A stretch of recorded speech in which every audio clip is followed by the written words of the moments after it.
नमस्कार दोस्तों, मैं हूं डॉक्टर अमरीश खारी। आप देख रहे हैं डॉक्टर खारी। आज की इस वीडियो में हम बात करेंगे लेमना माइनर मदर टिंचर यानी क्यू पावर के बारे में। इस वीडियो में हम जानेंगे कि ये दवाई किन रोगों में, किन लक्षणों में पेशेंट्स को दी जाती है।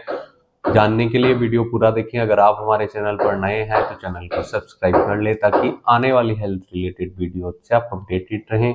लेमना माइनर को किसी भी पोटेंसी या किसी भी पावर में सिर्फ पेशेंट के नाक से संबंधित या रेस्पिरेटरी प्रॉब्लम्स में दिया जाता है।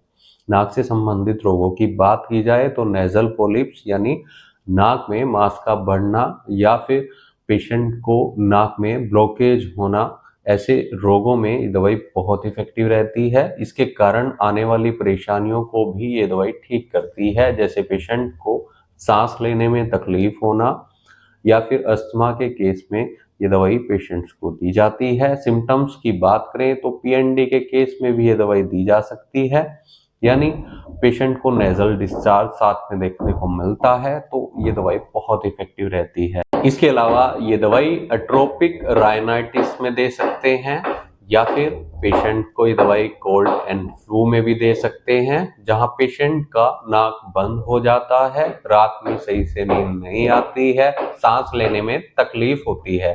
ऐसे लक्षणों में लेमना माइनर बहुत इफेक्टिव रहती है। लेमना माइनर को सबसे ज्यादा नेजल ब्लॉकेज में दिया जाता है, नेजल पॉलिप्स में दिया जाता है।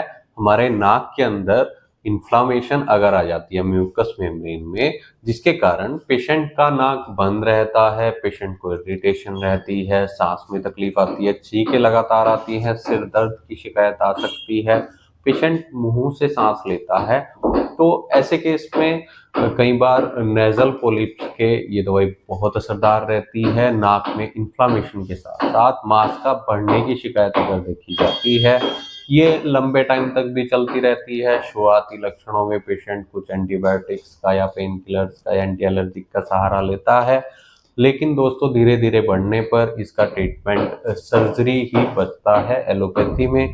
लेकिन होम्योपैथी में इसकी काफ़ी सारी दवाइयाँ हैं, सिम्टम्स बेसिस पर पेशेंट को दी जाती है। लेमना माइनर भी इनमें एक दवाई है, लेकिन ऐसी ही कुछ और दवाइयाँ हैं। अगर आपको ऐसी कोई शिकायत है तो एक बार अपने होम्योपैथी डॉक्टर से कंसल्ट जरूर कर लें।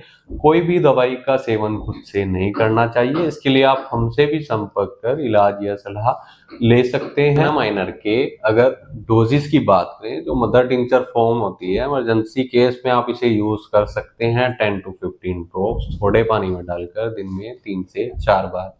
ये दवाई स्नोरिंग को भी ठीक करती है।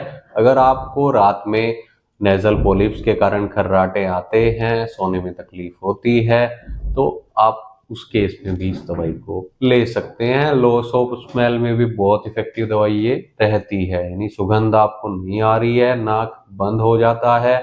सुबह के टाइम पेशेंट को खास तौर पर ये परेशानियों का सामना करना पड़ता है। नाक में स्वेलिंग आ जाती है, इन्फ्लामेशन आ जाती है, नेजल पॉलिप्स हो जाते हैं, तो ऐसे केसेस में लेमना माइनर को पेशेंट्स में दिया जाता है। ये दवाई एलर्जीज में भी बहुत इफेक्टिव रहती है। ट्रॉपिक एलर्जीज में पेशेंट को बार बार छींकों का आना, नाक का बंद होना, सांस का न आना सही से, तो ऐसे केस में ये दवाइयाँ हम पेशेंट्स को देते हैं। खासतौर पर ये परेशानियां बढ़ती हैं, सुबह के समय बढ़ सकती हैं, रेनी वेदर में बढ़ सकती हैं, या फिर बरसात के मौसम में बढ़ सकती हैं, ठंडी के मौसम में बढ़ सकती हैं। तो इसके लिए आप डॉक्टर से एक बार कंसल्ट जरूर कर लें या हमसे भी संपर्क कर इलाज या सलाह ले सकते हैं। आपको व्हाट्सएप नंबर एक शो हो रहा है, उस पर आप कांटेक्ट कर सकते हैं। वीडियो देखने के लिए धन्यवाद। चैनल को सब्सक्राइब करें और कमेंट सेक्शन में जरूर बताएं कि हमारे वीडियोस आपको कैसे लगते हैं। Thank you.